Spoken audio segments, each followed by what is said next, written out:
sudah di bawah tadi Ibu. Biar itu lagi. Oh, ya. Ya, Ibu.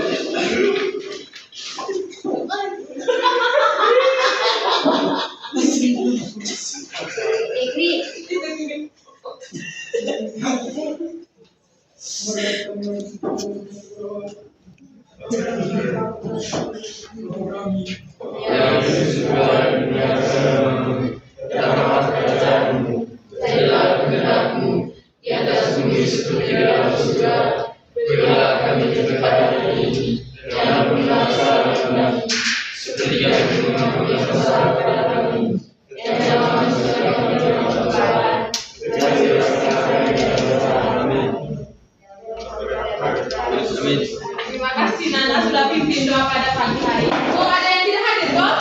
Ada Ibu. Satu orang nama tidak hadir ya, soalnya absen apa Ibu tinggal di bawah tadi. Terus yang tidak hadir ya? Baik adik-adik, luar biasa sekali semangatnya hari ini. Ya, Ibu.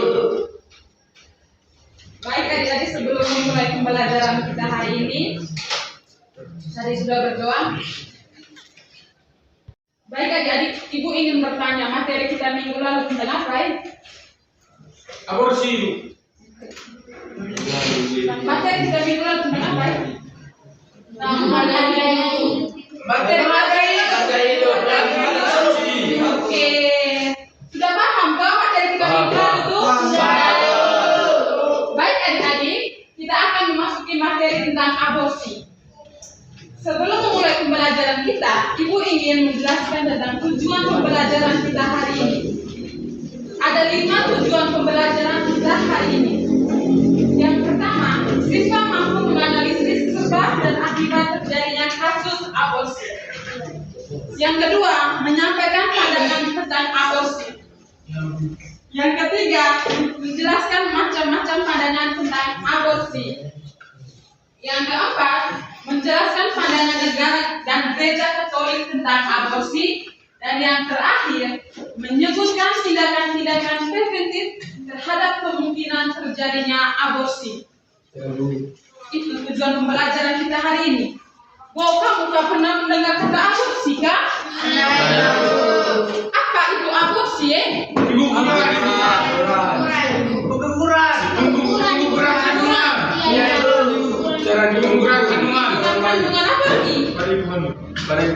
Terus apa? Gugur. Baik adik-adik, jawaban kalian semua adalah benar. Bahwa aborsi itu pengguguran kandungan dan aborsi dilarang keras oleh ajaran gereja. Apakah sudah mengerti kan? Sudah. Salah semuanya pintar-pintar ya. Sekali. Pintar sekali. Oh iya. Baik adik-adik, kita masuk ke materi inti kita hari ini. Bahwa di buku paket tadi ada cerita toh? Oh, kamu baca dulu cerita tadi ya. Ibu beri waktu 2 menit saja ya baca cerita tadi ya. Ya, Bu. Teman berapa Ibu? Kamu baca dulu cerita tadi ya. Di buku Oh, iya. paket ada toh? Ada Ibu. Oh, 2 menit baca cerita.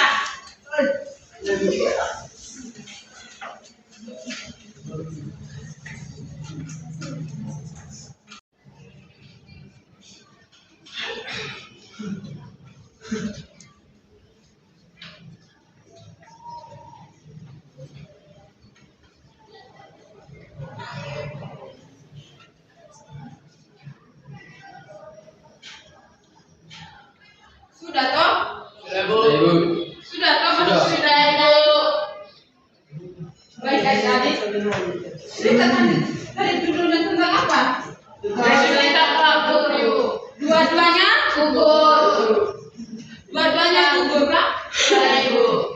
Oh, di dalam kubur tersebut ada siapa saja di dalam kubur tersebut? Putri dan Zakat. Kamila Ibu. Putri dan Zakat. Dan semua gugur Ibu. Bu, adik-adik, Ibu ingin bertanya kepada kalian. Bagaimana perasaan dan pikiran kalian setelah membaca cerita tadi tentang Sedih, Bu. Putri dan Zakat? Terharu. Sedih. Apa yang perasaan kalian? Sedih, Bu. Ya, apa lagi? Sangat berhati prihatin. Sangat prihatin. Apalagi? Kurang senang. Kasihan. Baik adik-adik, jawaban kalian semua adalah benar. Bahwa pasangan kalian tadi sangat sedih dan juga ngeri. Kenapa bisa apa? Kamu kayak merasa sedih dan ngeri setelah membaca cerita tadi. Karena kita aborsi karena dibuat gugur dalam kandungan. Hah? Dibuat gugur dalam kandungan. Dibuat gugur dalam kandungan. Terus menghilangkan nyawa seseorang. Baik adik-adik, jawaban kalian semua adalah benar. Terus mengapa orang dalam kasus seperti Putri dan Jaka melakukan hal tersebut? Karena malu. Apalagi? Asu. Apalagi pergaulan bebas. Jawaban kalian semua adalah benar. Mereka juga merasa ketakutan karena mereka takut diusir oleh orang tua. Mereka juga merasa malu. Kita masuk ke materi ini bahwa ibu sedikit menjelaskan cara-cara menggugurkan kandungan.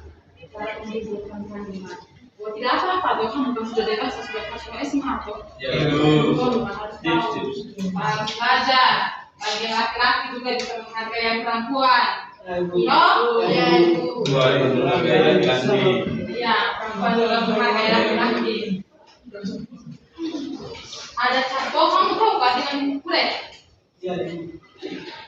Tidak tahu. Tidak tahu ibu. Kuret itu alat untuk menggugurkan kandungan. Masuk apa? Iya. Hah? Pokoknya dia ada alat untuk menggugurkan kandungan. Kuret dimasukkan ke dalam lubang rahim. Sudah. Lalu dipot macam kayak dia semacam gunting dimasukkan ke dalam lubang rahim, dipotong secara kecil dari kepala, dari tangan yang pisah-pisah begitu, tarik dengan alat tarik lagi keluar dimasukkan ke dalam tubuh. Ngeri kok? Sudah jelas. Ada juga kulit dengan cara-cara lain, yaitu dengan cara penyedotan. Kulit dengan cara penyedotan dilakukan dengan cara menggunakan lubang rahim. Memperlebar lubang rahim, kemudian sebuah tabung dimasukkan ke dalam rahim dan dihubungkan dengan alat penyedot yang kuat. Dengan cara demikian, bayi dan rahim bercabik-cabik menjadi keping-kepingan kecil. Masuk itu ya jelas tadi. Mereka potong secara kecil selalu disedot dan dimasukkan ke dalam botol. Ngerti kan? Iya itu. Iya itu. Bagi yang perempuan jaga sudah kuliah apa? Pokoknya jaga, pokoknya habis kuliah di selesai cepat. Laki-laki juga dan terlakai. Iya ibu. Yang kedua dengan pengguguran dengan racun garam. Ada kan kamu nggak? Tahu pengguguran dengan racun garam? Apa? Garam dengan obat. Garam dengan obat. Apa lagi? Minum sekali. Nanas mentah. Dengan racun garam tuh. Kan di dalam ada tuban toh. Dia campur dengan apa? Racun garam yang dicampur, disuntik dan dicampur. Itu dibalik garam sehingga di dalam perut dan saraf. Itu bisa sangat misalnya besar kembali sudah meninggal.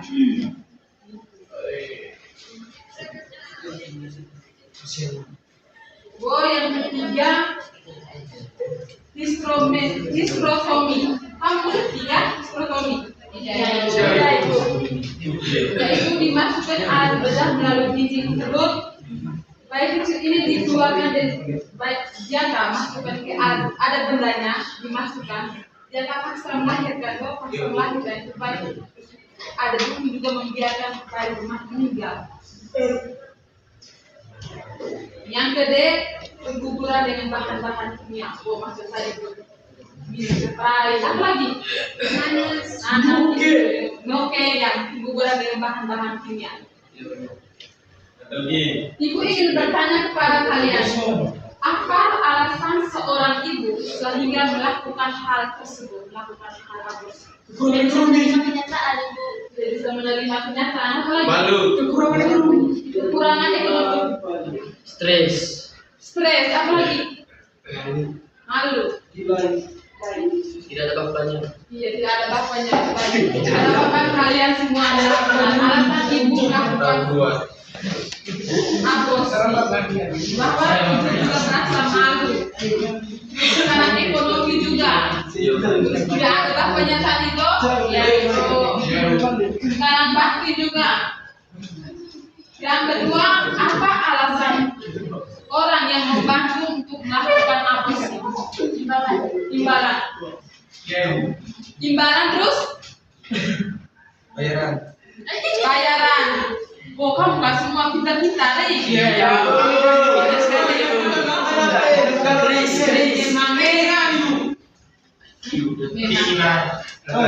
terus yang ketiga, apa resiko seorang ibu melakukan pengguguran? Bisa meninggalnya. Macam cerita tadi toh? Ya itu kendaraan, kerusakan organ. Nggak bisa komplikasi jangka panjang, apa lagi?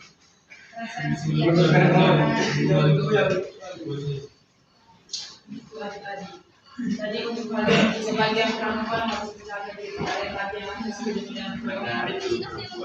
Kalau tidak, baik adik-adik kita masuk ke dalam bentuk kelompok, oke? Ada 3 kelompok. Oh, sudah ya? 1, 2, 3. Pas Nanti sekali. diskusi. Sekali masuk. Pas. Pas kok? pintar-pintar di sini. Kamu berdiskusi ya? Kelompok yang pertama, kamu nanti berdiskusi terus jawabannya kamu ngapain? Tidak. Baca di depan. Presentasi. Kamu baca presentasi di depan ya? Setiap kelompok wajib memberikan satu pertanyaan, tanggapan. Kelompok yang pertama, apakah ada ayat-ayat kitab suci yang berbicara tentang anak dalam kandungan? Itu kelompok yang pertama. Sudahkah? Sudah catat kah? Sudah ya? Oh, itu semua ada di buku paket toh? Ya. Terus kelompok yang kedua,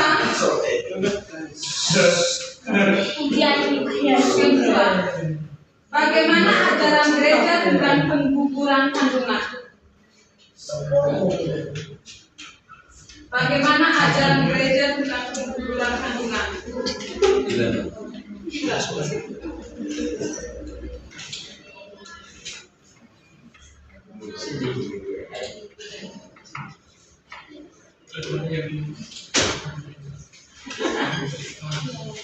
Kelompok yang ketiga, laki-laki semua ya? Di sini. Oh, di sini semuanya.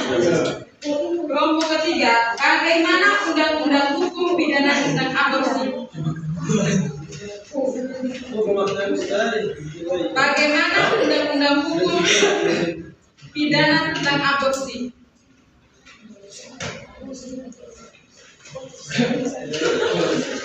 Kamu kerjakan dalam waktu berapa menit? 15 ya? Ya itu. 15 menit kerjakan.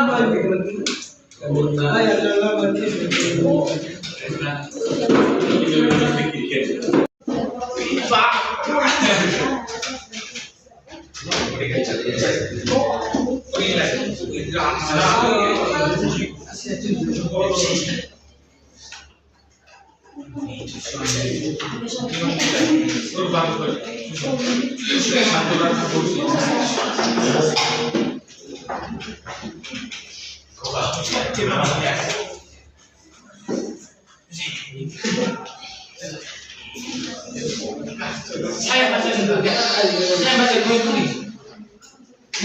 Saya baca dulu.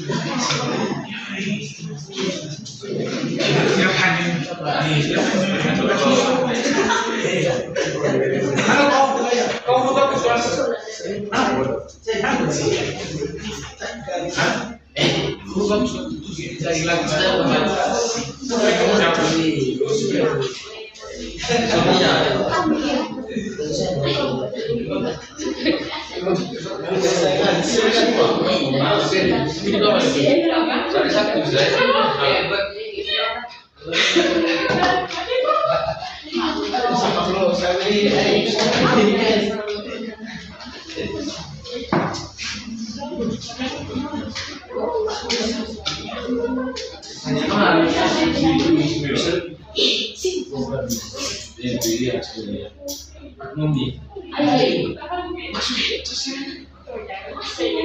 Sudah kah? Sudah.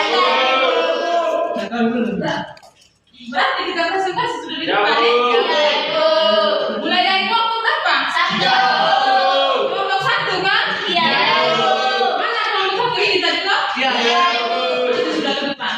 Satu orang sudah ya, nanti yang lain akan catat pertanyaan ya? Maju sudah. Laki-laki 1, perempuan 1. Maju sudah. Mulai sudah nih. Selamat pagi untuk kita semua. Terima kasih untuk waktu dan kesempatan yang telah diberikan kepada kelompok kami. Di sini saya mewakili teman-teman saya untuk membaca hasil kerja kelompok kami. Silakan. Dengan soal, apakah ada ayat-ayat kitab suci yang berbicara tentang anak dalam kandungan? Jawabannya, ya. Kitab suci menegaskan bahwa kehidupan dimulai sejak dalam kandungan dan merupakan ciptaan Tuhan yang beragam. Beberapa ayat diantaranya yaitu Mazmur 139 ayat 13 sampai 16 yang berbunyi, sebab engkaulah yang membenci buah pinggangku, menenun aku dalam kandungan ibuku, menenun aku dalam kandungan ibuku, matamu melihat segala yang baik dan yang buruk. Dalam kitabku semua tertulis hari-hari yang akan dibentuk sebelum ada satupun yang ada padamu. Yang kedua Yeremia 1 ayat 5 yang berbunyi, sebelum aku membentuk engkau dalam kandunganmu, aku telah mengenal engkau. Mungkin itu saja Ibu. Sudah kan? Terima kasih kepada kelompok 1 sudah menjawab. Sudah menjawab pertanyaannya tadi. Baik, kelompok 2 dan kelompok 3 wajib memberikan, tadi Ibu sudah bilang toh, wajib memberikan satu-satu pertanyaan. Boleh lebih, intinya ada pertanyaan toh? Mulai dari kelompok mana? 2, kelompok 2, 3. Apakah seseorang perempuan yang masih ada sebelum hamil setelah aborsi? Ya? Apakah seorang perempuan masih ada peluang setelah aborsi? Peluang hamil setelah aborsi? Apakah seorang perempuan masih ada peluang hamil setelah aborsi? Baik adik-adik, pertanyaan dari adik tadi, apakah seorang perempuan yang sudah melakukan aborsi ada peluang untuk hamil lagi? Semua tergantung Tuhan. Oh, semua tergantung Tuhan. Jawaban dari adik tadi ada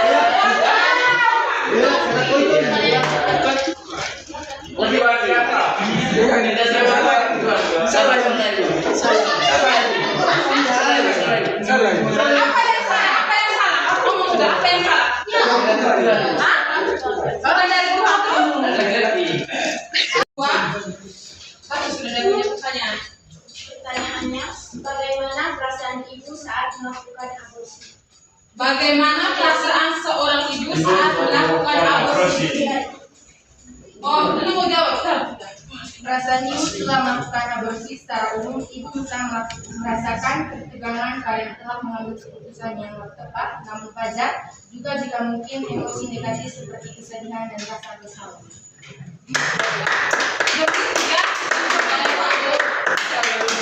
Oh, kita lanjut ke kelompok 3.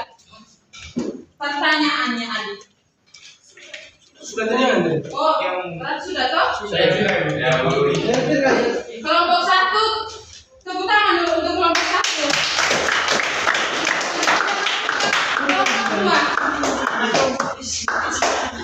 Kelompok 2.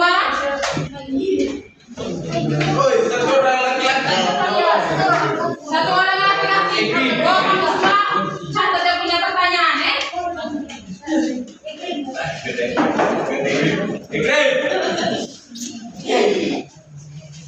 Rasa sudah ada punya jawaban tadi. Terima kasih atas waktu dan kesempatan yang diberikan. berikan kepada kelompok kami, kami ingin mempresentasikan hasil kerja kelompok kami. Soalnya, bagaimana acara gereja tentang pengguguran kandungan? Gereja secara tegas menentang dan menuntut pengguguran kandungan atau aborsi sebagai pelanggaran berat terhadap martabat manusia. Itu saja dulu. Ya, bisa diulangi supaya teman-teman yang di sini bisa dengar. Jawabannya, gereja secara tegas menentang dan menuntut pengguguran kandungan atau aborsi sebagai pelanggaran berat terhadap martabat manusia. Sudah mengerti kah? Dia punya jawaban. Ya, Ya, Ibu. Sudah mengerti? Sudah, Ibu. Baik, kelompok 1 dan kelompok 3. Satu-satu pertanyaan. Kelompok 1. Kelompok 1 sudah menyiapkan pertanyaannya kah? Sudah, Ibu. Tanya sudah. Kami mau bertanya, apa dampak fisik dan psikologis terhadap seorang perempuan atau seorang ibu yang seorang perempuan kata ibu setelah melakukan pengguguran atau aborsi?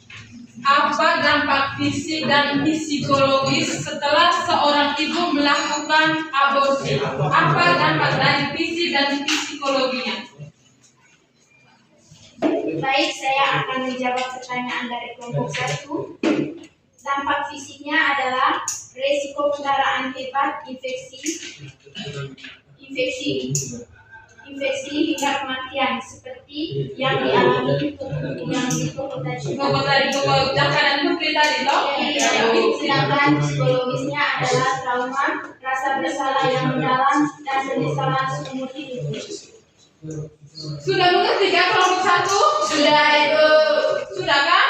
Sudah, Ibu. Baik, kelompok 3. Satu pertanyaan. Sudah ada pertanyaannya? Oh ya, sudah ada. Pertanyaan, apa pelanggaran gereja terhadap seseorang yang melakukan aborsi? Apa pelanggaran gereja jika seseorang melakukan aborsi? Ya, Bu.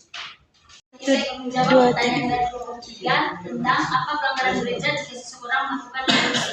Yang pertama, aborsi termasuk dosa berat karena melanggar gereja. Yang kedua, gereja menolak tindakan aborsi yang disengaja kecuali tindakan medis tertentu yang bertujuan.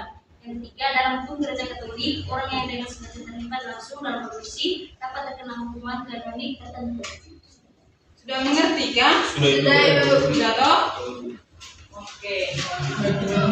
Bu, dia sudah. Baik teman-teman, bisa jawab kami punya Presentasi. presentasi. Sekian dan terima kasih.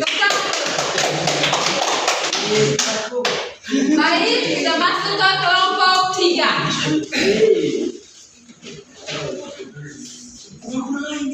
Maju sudah kelompok 3. Kamu yang di sini tulis pertanyaannya, Oke, selamat pagi kita semua. Selamat pagi. Terima kasih atas pertanyaan yang diberikan kepada kami kelompok 3. Kami di sini akan membacakan hasil presentasi dari kelompok 3. Soal bagaimana undang-undang hukum pidana tentang aborsi. Jawab, KUHP lama pasal 346 sampai 349 berlaku sampai 1 Januari 2026. 1. Pasal 346, wanita menggugurkan kandungan dipenjara maksimal 4 tahun. 2. Pasal 347, orang lain dilakukan tanpa persetujuan maksimal 12 tahun penjara. Jika meninggal maksimal 15 tahun penjara. Pasal 348 dilakukan dengan persetujuan maksimal 5 tahun penjara 6 bulan. Jika meninggal maksimal 7 tahun. 4. Pasal 349, dokter, bidan atau tenaga medis, hukuman ditambah 1 sampai 3 tahun. Izin praktik bisa dicabut. Sudah kan? Ya. Jawaban baik. Kelompok 1 dan kelompok 2. Dari kelompok mana? Kelompok 2. Oke. Catat.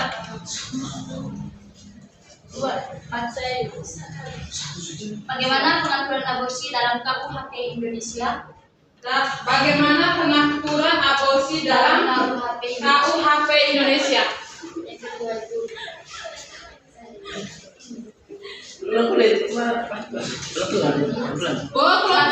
Bagaimana pengaturan aborsi dalam KUHP Indonesia? Kelompok 1. Baik, kelompok 1. Waktunya dengan pertanyaan bagaimana jika yang melakukan perguguran adalah anak di bawah umur? Apakah masih diberi hukuman pidana? Terima kasih. Dia punya pertanyaan tadi, bagaimana jika anak yang melakukan pengguguran di bawah umur masih diberi hukuman? Gitu toh? Ya, Ibu. Sudah mengerti kah? Baik. Sudah ada jawabannya kah? Sudah dari kelompok 2. Baik, sudah kelompok 3. Pertanyaan dari kelompok 1. Ya, saya akan menjawab pertanyaan dari kelompok 1. Berdasarkan hukum di Indonesia, anak di bawah usia yang melakukan aborsi tetap dapat dipidana. Oh, berdasarkan hukum di Indonesia, anak di bawah umur melakukan aborsi tetap dipidana. Bagaimana kelompok 1? Pas kan? Ya, Ibu. Oke. Sudah kelompok 1, kelompok 3 sudah mempresentasikan hasil kerja kelompoknya. Iya, Terima kasih atas kesempatannya. Sekian dari terima kasih. Beri tepuk tangan untuk kita semua dulu. Terima kasih adik-adik. Terima kasih adik-adik. Hari ini kita sudah berdiskusi kelompok. Menarik sekali pertanyaan dan jawabannya tadi. Adik-adik, Ibu ingin bertanya kepada kalian, apa yang harus dilakukan para remaja, terlebih remaja putri, supaya tidak terlibat dalam kasus aborsi? Jaga diri. Menjaga diri, menjaga pergaulan, terus hindari pergaulan bebas. Baik adik-adik, itu semua jawaban yang benar. Bahwa kita harus menjaga, lebih khusus untuk remaja putri, kita harus menjaga kita punya diri, menjaga pergaulannya juga. Nih kamu semua pintar-pintar, Ya, Ibu. Sekali. Turun. Baik adik-adik, sebelum menutup pembelajaran kita hari ini, Ibu ingin memberikan pekerjaan rumah untuk kalian untuk kerja di rumah. PR. Ya, Ibu. Ada 2 pertanyaannya saja. Silakan dicatat untuk semua. PR. Nomor 1. Nomor 1. Apakah seorang gadis yang hamil, gadis yang hamil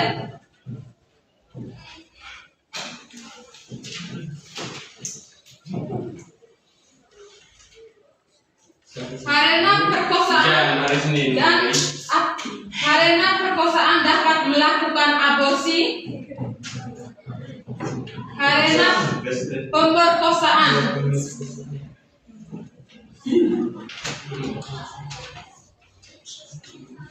dapat melakukan aborsi,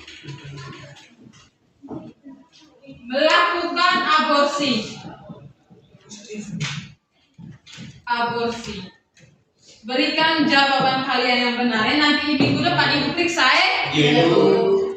Nomor 2, apakah seorang gadis yang melakukan aborsi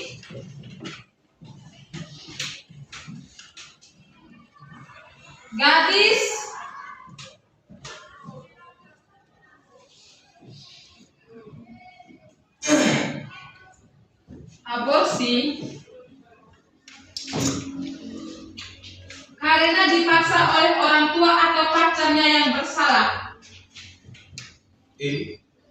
Karena dipaksa oleh orang tua orang tua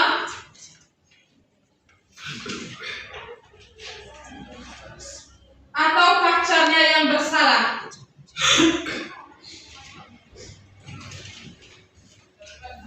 Bersalah. Sudah jelas semua kah? Sudah, Ibu. Baik adik-adik, sebelum menutup pembelajaran kita hari ini, Ibu ingin mengambil kesimpulan bahwa kita sebagai, terlebih khusus kita sebagai perempuan, kita harus menjaga kita punya diri. Apalagi laki-laki juga harus menjaga diri. Jangan terlalu pikir juga ya. Iya, Mama. Oke. Baik adik-adik, kita bertemu lagi di minggu. Oh, satu orang pimpin doa dulu ya. Doa penutup. Maju ke depan, satu orang pimpin doa. Berdiri semua.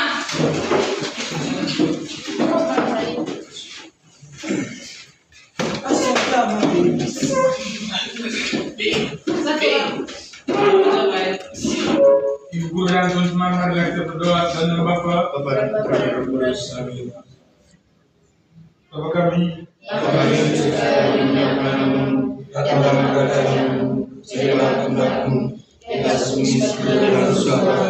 Berilah kami rezeki pada hari ini, dan ampunilah kesalahan kami, seperti kami mengampuni dosa kepada kami. Dan janganlah masukkan kami ke dalam percobaan, tapi bebaskanlah kami dari segala jahat. Amin. Dalam nama Bapa dan Putra dan Roh Kudus. Amin. Baik adik-adik, kita bertemu minggu depannya lagi ya. Ya, Bu. Terima kasih, Bu.